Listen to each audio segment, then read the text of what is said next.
डहाणू तालुक्यातील आष्टे जाधवपाडा येथे habitat for humanity India या संस्थेच्या वतीने आदिवासी गरीब आणि गरजू विद्यार्थ्यांसाठी शाळेत साहित्य वाटप करण्यात आले।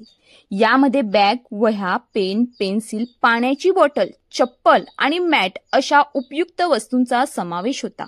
एकूण 55 विद्यार्थ्यांना या उपक्रमाचा लाभ मिळाला। यावेळी ग्रामपंचायत सरपंच प्रकाश जाधव, संस्था विभागाचे मॅनेजर अजय भुंबेकर, शाळेचे शिक्षक तसेच ग्रामस्थ मोठ्या संख्येने उपस्थित होते। या उपक्रमामुळे विद्यार्थ्यांमध्ये आनंदाचे वातावरण होते।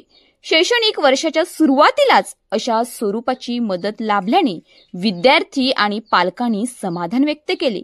हॅबिटेट फॉर ह्युमॅनिटी इंडिया संस्थेचे आभार मानण्यात आले।